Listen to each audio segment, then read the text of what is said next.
Told you I'm shining, had to break through. Plan perfect timing, giving no hands. Nigga, go get it. Radix the ruler, can't fuck with them peasants. Want to win pleasant, envy the essence. Fuck about you, more about me. I come from the land that forgotten. That league of the shadows, my city like Gotham. But now I'm the man, you gon' hear this often. Stacking these gems, the boy ain't no option. All black like he gothic, but yet he still blossom. Desire to conquer, ain't nothing gon' stop him. Damn, I'm so awesome, now they all flocking. But they ain't care, my close homie died. Fell suicide, and my dad's crack pipe was rocking. They see mama often, but fuck it, I'm off it. Created that funk, almost went diabolic. Then broke down myself, I was brutally honest. Then studied the hidden rebirth to a prophet. I want my worth, for you see mayhem. You screaming mayday, fuck what they say, hey. I want my payday, me off and Team Rocket. Now who would've thought it? It used to be lit, now the gems in my pocket. I used to be stressing, now racking up blessings. Kept manifesting, they stopped self-investing.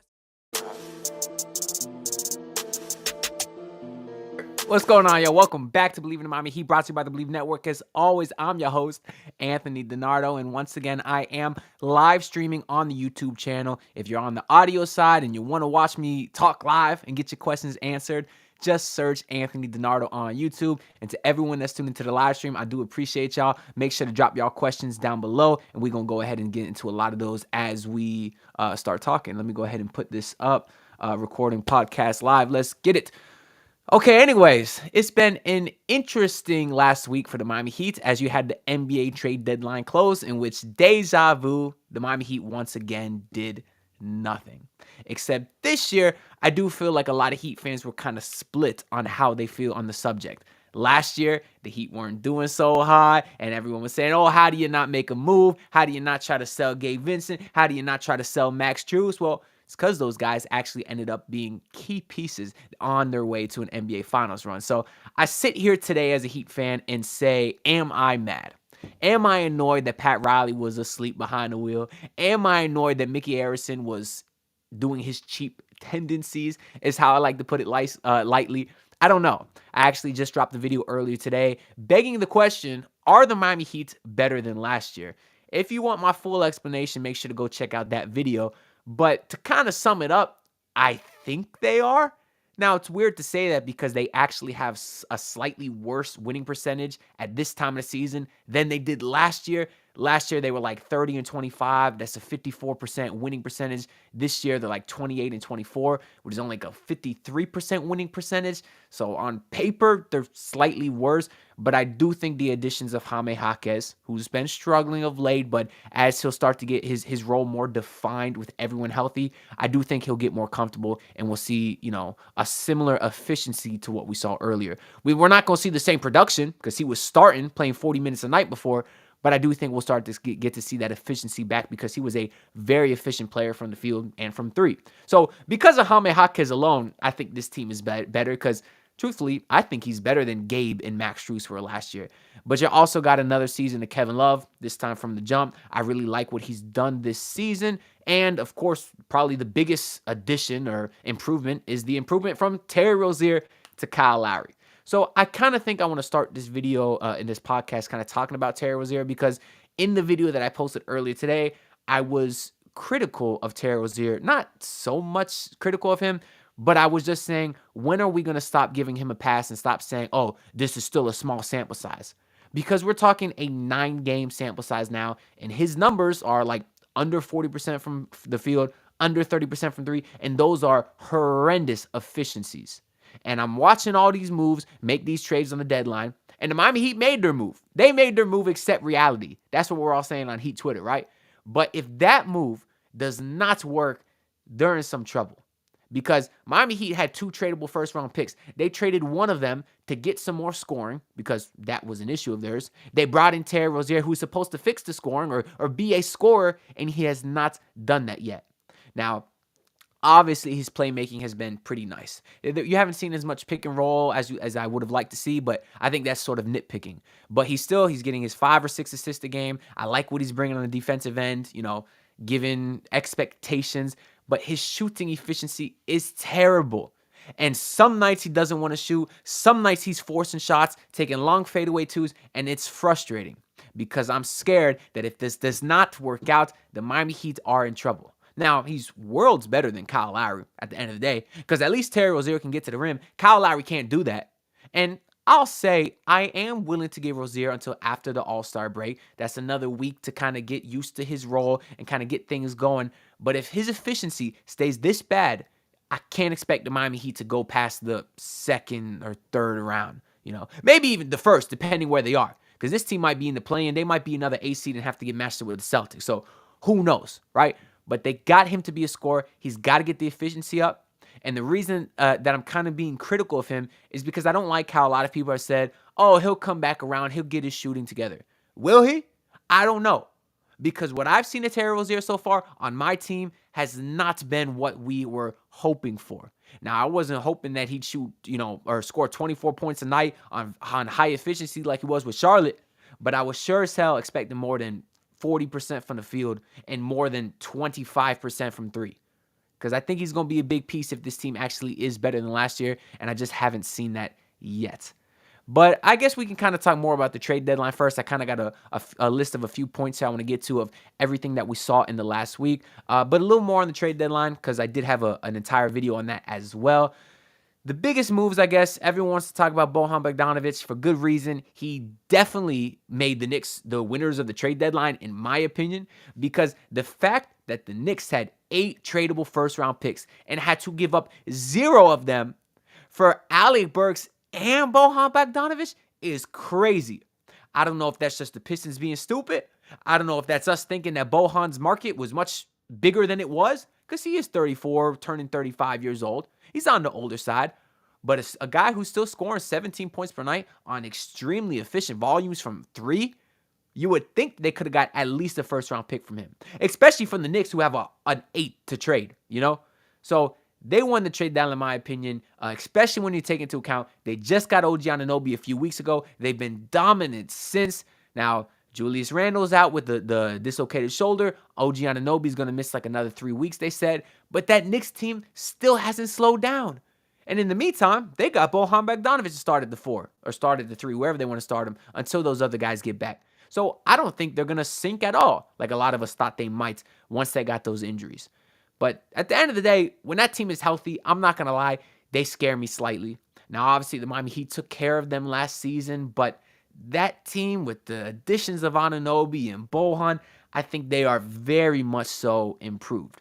Now, I don't want to discount Emmanuel Quickley and RJ Barrett, who those were good plays for them too, but just fit-wise, I think the pieces that the Knicks have fit so well. You got a guy who I believe is a superstar in Jalen Brunson. You got the defensive stalwart, perennial perfect 3-and-D player in Anunoby. You got the power forward, who's not the best three-point shooter, but now you got Bojan Bogdanovic that you can slide in the starting lineup somehow too, who's elite at that. I just love their fits. I don't want to sit here and talk about how scared I am of the Knicks because they seem to be the New York Knicks every year and somehow fail. But I do like the moves that they made. Some of the other moves that I like, another Eastern Conference contender, the Boston Celtics. They got Xavier Tillman for 2 second-round picks. I would have loved him here. Very nice, big body. He's going to be a great backup big for them. I wish that he could have did something like that. The Minnesota Timberwolves, they got Monty Morris for a second-round pick. The Miami Heat don't have a backup point guard. They could have used him. What else we got? The Buddy Hield one to Philly, I don't like as much personally because I don't think Joel Embiid will play this season. I know they said he'll try to come back in a month or so, but I just watched Jalen Ramsey with the Miami Dolphins miss like 4 months with the same meniscus tear, and he came back early. So they saying Joel Embiid is going to come back in a month to 2 months. That's already a guy that has trouble staying in shape. Like, how the hell is he going to take 2 months off from physical activity and then be ready for a playoff push? I don't see it happening.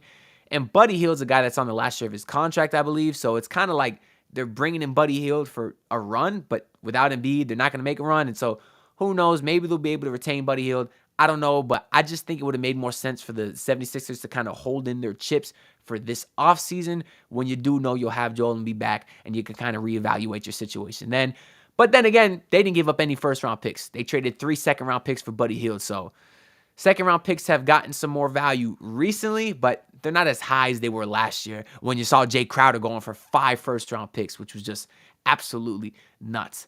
We also saw Another Eastern Conference contender make a move. The Milwaukee Bucks got Patrick Beverley. The Milwaukee Bucks, since getting Damian Lillard, have sucked on the defensive end, particularly on the perimeter defense. So what did they do? They went out and got one of the better perimeter defenders in the league.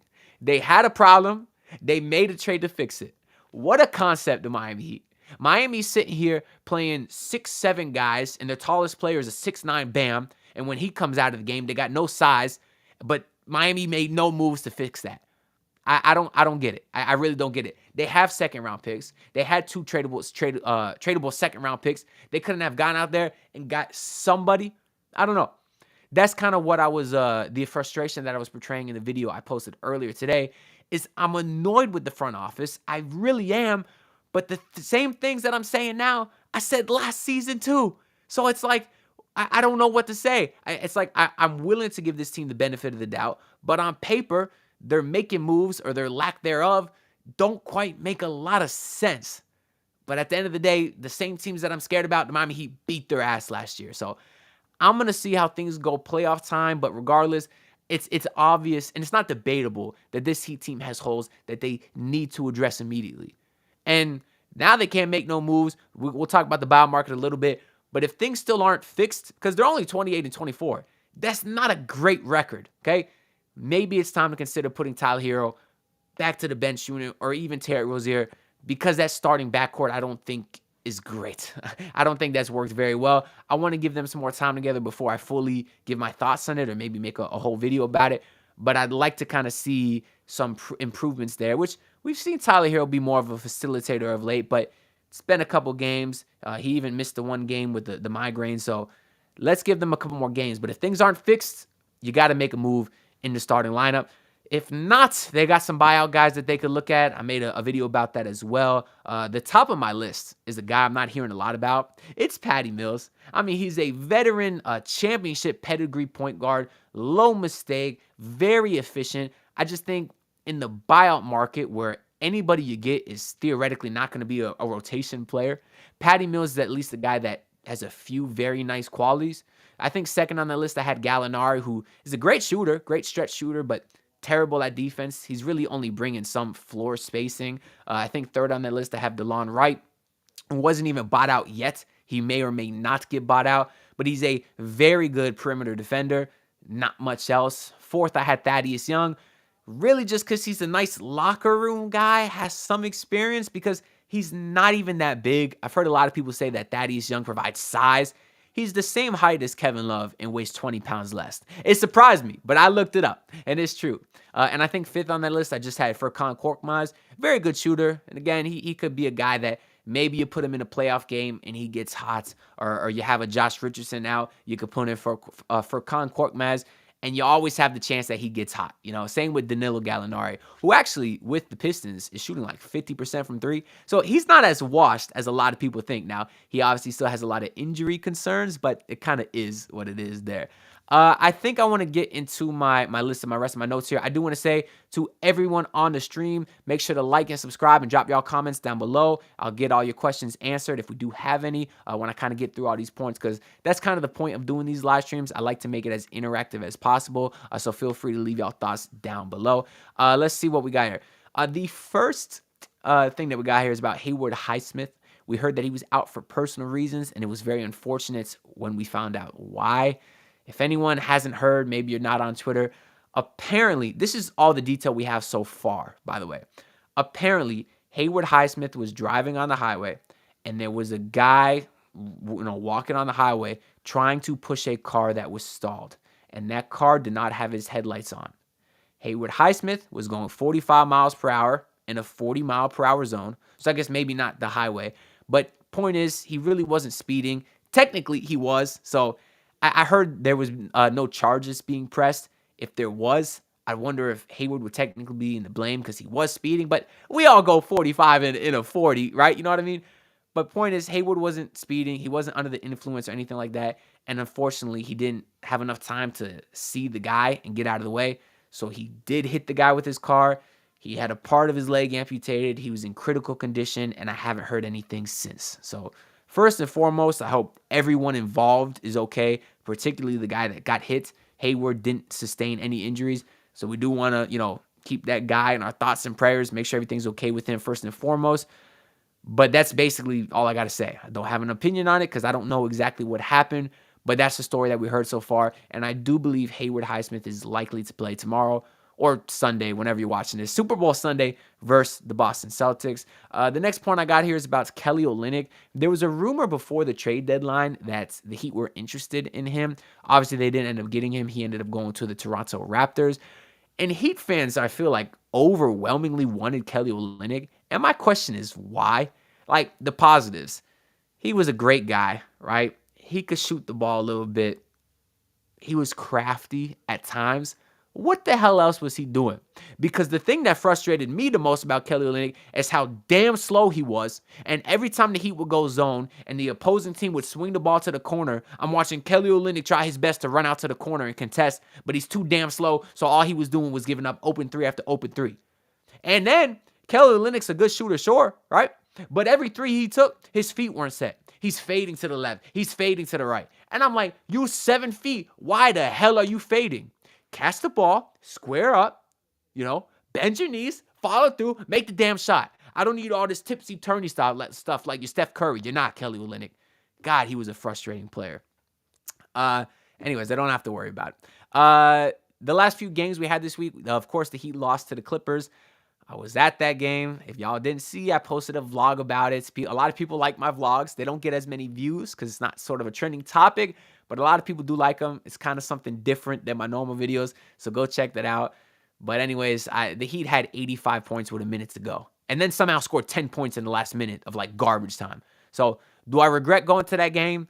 No, because I had a good time with my friends and girlfriend, but is it annoying spending a lot of money and driving from Fort Myers all the way to Miami and back in the same day to watch the team put up 85 points? Yeah, it's frustrating. Maybe that's why I'm disappointed in Terry Rozier, because he was cheeks that game too. But the Heat did bounce back with an amazing win versus the Orlando Magic, arguably one of their best, most, cohesive wins of the season. And then they did get the win versus Spurs the next night. Close game, but kind of pulled away towards the end. I think Jimmy Butler had a triple-double that game. And they went into the trade deadline on a 2-game winning streak, back-to-back nights. Sort of a feel-good thing. And now they got 3 days off going into the game on Sunday versus the Boston Celtics. That game will be a true test, a true measuring stick game to really see if this team is legit or not. Because if they get their ass kicked, I am not going to be a happy guy. I'm not. Now, we did hear Jimmy Butler may or may not be out for personal reasons. We don't know what the issue is there, but he's currently listed as questionable. So I do want to note that and say that I hope everything is okay there. The only other little bit of Heat news that we got was the Heat waived RJ Hampton and signed Alondas Williams from the G League roster. Of course, he's just going to be a two-way guy, so he may or may not see the floor sometime soon. Now, of course, I'm not watching Sioux Falls Skyforce games. I'm not going to lie to you. But his kind of thing is that he's supposedly, I heard that he's supposedly a defender. But I also know that he scored 55 points one game. He's averaging like 30 points in the last 5. So for a guy that's very clearly a bucket, but he's also known as a defender, is this guy not like the greatest player of all time? I was reading a little bit of a summary on him from an article by Playbook Sports. Make sure y'all go check that out on Twitter. And they even said that he was a really nice facilitator. So I'm like, what the hell is this guy's weakness? Now, I think I saw he was like a 27% three-point shooter. So I'm assuming a lot of his buckets are coming from inside. But regardless, if you got a guy that's averaging like 30 points per game and is not a turnstile on defense, sign me the hell up. Especially for RJ Hampton, who I thought was terrible here. I mean, he just looked very clunky offensively. He was very clumsy. Not a fan of what I've seen from RJ Hampton. I guess this is also kind of Heat news. We found out that Jaime Jaquez will be in the dunk contest. Those participants will be Jaime Jaquez, Toppin. I didn't write the first name, but I know it's not. At first, I thought it was Obi Toppin, but it's his brother. Something with a J, like James Toppin, and then Jaylen Brown, and of course, Mac McClung. I'm not one of those people that really cares that much about All-Star Weekend just because it sucks every year. Every year we get hype, and it's always a letdown, particularly the dunk contest. Am I excited to see Jaime? Sure. Am I nervous that he's going to embarrass himself? Also, yes. But the one thing that I kind of do feel strongly about is I don't think it's fair to have G League players in the dunk contest. Like, it's the NBA dunk contest, not the G League dunk contest. There actually is a G League dunk contest. So if Toppin's brother and Mac McClung want to be in that, then be in that. But if you're not in the NBA, you shouldn't be allowed in the NBA dunk contest. That being said, I'm sure those boys are going to be better than Jaylen Brown and Jaime Jaquez because the best dunkers in the world are not in the NBA. So if they wanted to change it to just a basketball dunk contest instead of an NBA dunk contest, then fine. Bring those guys in. Bring in Jordan Kilgannon and all those other competitive dunkers because they're better than the NBA guys. And truthfully, I think you'd get a better show because truthfully, the guys in the NBA are not dunkers. That's why the thing is, they're basketball players, not dunkers. Obviously, they can dunk, but for the most part, none of them are as creative as a lot of these competitive dunkers, and for good reason, because they're working on their game. They're not working on their dunk entertainment value. You know what I mean? So I just didn't really like that. We also did get the three-point contest participants. That list will be Malik Beasley, Jalen Brunson, Tyrese Halliburton, Dame Dalla, Lauri Markkanen, Donovan Mitchell, Karl Anthony Towns, and Trae Young. Three-point contest, usually the best of the bunch that night. If I had to pick off the bat here, I'll probably say that Malik Beasley wins. I don't know. I've seen that boy get hot a lot. He doesn't necessarily play as much as the other guys, so maybe he's really been working on his, getting the ball off the racks and shooting. So I'll say Malik Beasley wins, but truthfully, I don't really care that's all that much. I think that's really all I got to say as far as things that happened in the last week. So I'm going to go ahead and pull up the stream here and get to any of these comments that we got here. Let me see what we got here. Shout out to my guy, Leo, or my girl. Can't tell. Their profile picture is just a Heat jersey zoomed in way too much. Erwin Valeria says Thad Young and Danilo Gallinari are good buyout signings. You know I love my boy. I didn't even mention my Italian brethren, Danilo Gallinari. What else we got here? DigDog15 says, bro, you talking about you upset with the front office. That's on Spo. Play the guys. He don't like playing bigs. Well, it's interesting you say that. He also says it's annoying when you put blame on the front office. DigDog15, I guarantee you will not find a single person that agrees with you on that. This front office has done a terrible job building a team around Jimmy Butler. They really, really have. Now, how much of a say does Spo have when picking players? Probably a lot. He's been here a long time. Maybe he's the reason that they waited so long to get someone or didn't trade for someone else or got Thomas Bryant. I don't know. But if he did have a say, then that's on him too. But if you're talking about him not playing bigs, what do you want him to do? Give Thomas Bryant 30 minutes a night? Give Orlando Robinson 30 minutes a night? If those guys were good, they would play. If there's one person that I'm not going to tell how to do their job, it's Eric Spoelstra. Now, the front office, they get slack because for them to go into this season without a single point guard on the roster, because we know Kyle Lowry sucked, we know Drew Smith sucked, they had 0 point guards. I can't excuse that. We got Van Lee saying, do you like the new change where Jimmy starts the fourth? That's an excellent point, my guy. Last game versus Spurs, Jimmy started the fourth quarter. I thought that was very interesting. And off of one game, I'll say I liked it because the Heat had a very good fourth quarter. I know one of the things that we found the most frustrating is a lot of times Spo would wait and wait and wait to bring Jimmy in around the 6-minute mark, sometimes the 5-minute mark. And by that time, a big lead either shrank or a small deficit got out of hand. So if starting Jimmy in the fourth means that you can kind of put yourself in a good position when there's 4 or 5 minutes to go, then it does make sense to me. But we'll kind of have to see if that's something Spo even continues going forward. Mohamedou says our simple solution to fix this season is very simple. Just more Jovic and Hayward into one player and start them. I wish, because Hayward is all defense. I don't want to say no offense. He got a strap. But obviously, Jovic is pretty decent at offense and not that great a defender. Van Lee got a very good question here again. He says, what matchup do you want for us first round of the playoffs? It seems as though it will be Celtics 1 and Cavs 2 for sure. I don't know if I'll say for sure. I will pull up the NBA standings real quick and see how kind of close everything is here. But to my knowledge, it's pretty close enough where things could change. I mean, the Bucks are 3 games back of the Cavs. Wow. Yeah, I guess ever since the Bucks got that bum-ass Doc Rivers, and they're like 2-5 now, they've slipped a little bit, but either way, things are fluid. And even the Miami Heat, they're tied for 6 right now. They're 3 back of 5 with Philly, who obviously is going to lose a lot of games with Joel Embiid out. But if you're asking me really anyone ahead of us, who would I want to play? Well, I'm not going to say Philly because I think they'll slip out a little bit. But if you're asking me right now, I guess between the Celtics, Cavs, and Bucks, I don't know, man. The Cavaliers, though, they just got so much size on that team. Between Evan Mobley and Jared Allen, I don't think the Heat match up very well with them. But we saw last year the lights were too bright. Is it the same this year? I don't know.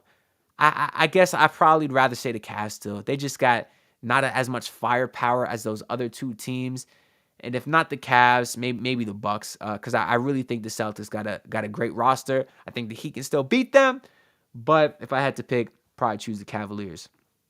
Vlakout says, what do you think about Rozier defensively? Can our backcourt work against an offensive team like the Celtics? We're going to go into the playoffs completely different backcourt than last year.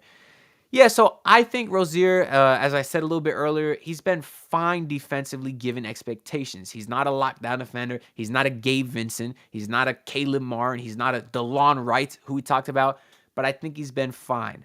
For me, the bigger problem with the starting backcourt is the offense. You got two pretty ball-dominant players who like to take a lot of shots, and neither one of them likes to play off ball. So why the hell would you start those two together? I don't know.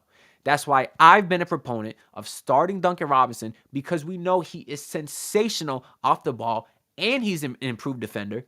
And if Terry Rozier's playmaking is going to be as nice as we've seen, then why the hell not have Duncan Robinson out there getting some open shots? Tyler Hero's not a bad off the catch and shoot player either. His numbers from three are very good, but that's not his game. He's even said that's not his game. He said he's still getting used to this new role, and it's pretty clear he prefers more of a ball-dominant role. So even if you're a Tyler Hero stan who wants to keep him in the starting lineup at all costs, fine, then bench Terry Rozier. Point is, I think Duncan Robinson should be in the starting lineup because we've seen his production be incredible there and not as great coming off the bench. I think he should be starting. We got a question from Jared Dickerson. He says, hey, Ant, what do you think of this starting lineup? Rozier, Duncan at the 2, Caleb at 3, Jimmy at the 4, and Bam at the 5. I don't think Jimmy would ever want to play the 4. They haven't done this starting lineup, but Caleb has been playing the 4 of late with Haywood Highsmith out. So it's similar to what you're saying, except with Caleb at the 4 instead of Jimmy and Jimmy at the 3. But that's exactly what I'd want. Rozier, Duncan, Jimmy. Well, Jimmy, I probably would put Jaime Jaquez at the 4. If they want to keep going offensive-minded, I think Jaime Jaquez is obviously the better offensive player. I'd like to see him there. And then off the bench, you have Tyler Hero to kind of run that unit. You have Caleb Martin, who's a guy we trust a lot. And you got Josh Richardson and Haywood Highsmith even. So the defense on that second unit could be pretty nice as well. That's probably what I would like to see. We got my guy JC says, Tony, I've been picturing Hero coming off the bench in an attempt to bolster the defense on the starting lineup. What do you think?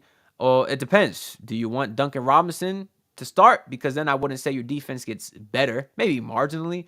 But if not, would you want Haywood Highsmith and Caleb starting? I could see it.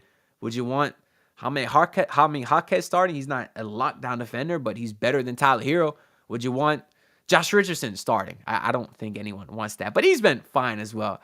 But yeah, point is, Hero off the bench I think the offense works better. Van Lee says, you rather Boston early where Jimmy's fresh or Boston late giving Porzingis a chance to get banged up? I don't really like talking about matchups based off if I think a guy's going to get hurt or not, but you bring up a good point. Regardless, they're going to have to see Boston at one point or another. If they see Boston early, they'll probably see Milwaukee late and vice versa. So it's tough to say.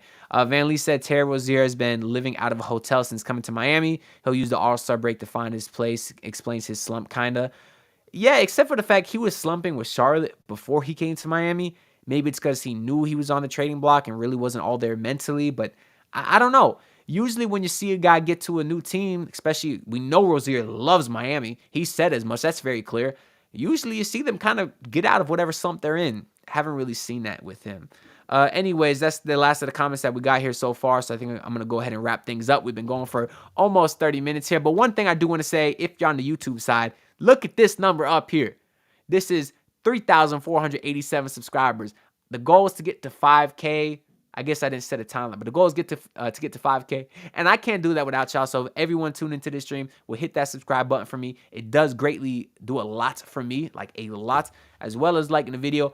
If you're on the podcast side, make sure to leave 5 stars because that does help me out over there a lot. And make sure to come over to the YouTube side, hit subscribe over there as well. And if you're on the stream and you like the audio side more because you're driving and stuff and don't need the video, just go search Believe in Miami Heat and your local podcast platform that's Spotify, Apple Pod. You know the rest of the deal. And we got one final question here before we get out from my guy Blackout. He says, one name we could have acquired at the deadline was Bol Bol. He averages 8 minutes, 7-3, shoots 37% from 3, alters the shots at the rim. He can play with Bam. Listen, I wanted Bol Bol during the draft. The Heat actually did draft him, and then they traded him. And there's a reason that he hasn't been able to stick to a team. Trust me, if a guy that's 7-3 shooting 37% from 3 can't stick to a team, there's a problem. Just trust me on that one. Anyways, that's all I really got to say for this video. I already told y'all to like and do all that stuff, so I won't bore you saying it again. But I do appreciate all y'all tuning in, and I'll see y'all maybe after the Heat play the Celtics tomorrow. I'm going to be cooking in preparation for the Super Bowl as well. So we'll see if I got some time, but I'll see y'all at one point or another. So peace out, everyone.